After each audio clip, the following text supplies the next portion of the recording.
Narsingi police station లిమిట్స్లో పుప్పాలగూడ గ్రామ పంచాయతీ లిమిట్స్లో ఇది ఒక వాడి వదిలేసి వెళ్ళిన స్టోన్ క్రషర్స్. ఈ ఏరియాలో పైన గుట్ట మీదకి పిల్లలు కొంతమంది సన్ రైజ్ చూద్దామని వచ్చి కింద బాడీ ఉన్నప్పుడు చూసి పోలీస్ స్టేషన్కి ఫోన్ చేయటం, మన పోలీస్ ఇక్కడ రావడం జరిగింది.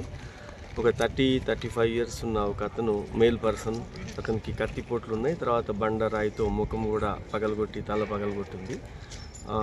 ఆ బాడీకి చూసి దాన్ని మనం ఇన్వెస్టిగేషన్ స్టార్ట్ చేసిన తర్వాత 60 మీటర్స్ దూరంలోనే ఇంకో పక్కన ఒక ఉమెన్ బాడీ కూడా ఉంది.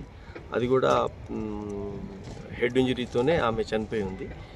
ఆమె లోయర్ పైజామా తీసేసి ఉంది. కాబట్టి ఇది ఈ రెండు మర్డర్స్ ఒకటే చేసి ఉండొచ్చు. బహుశా ఇది లాస్ట్ నైట్ అయింది.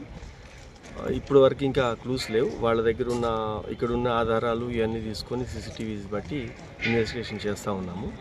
ముందుగా ఈ మృతులు ఐడెంటిఫై అయితే తర్వాత ఈ నేరస్తులు ఎవరు చేసి ఉండొచ్చు అనేది, రీజన్ ఏదైతే ఏమి ఉండొచ్చు అనేది ఇప్పుడు తెలుస్తుంది. ఆ పనిలో ఉన్నాము. ఇక్కడనే మర్డర్ అయినట్టు కూడా ఇక్కడే వీళ్ళిద్దరి మధ్యలో ఒక 60 మీటర్స్ ఉంది.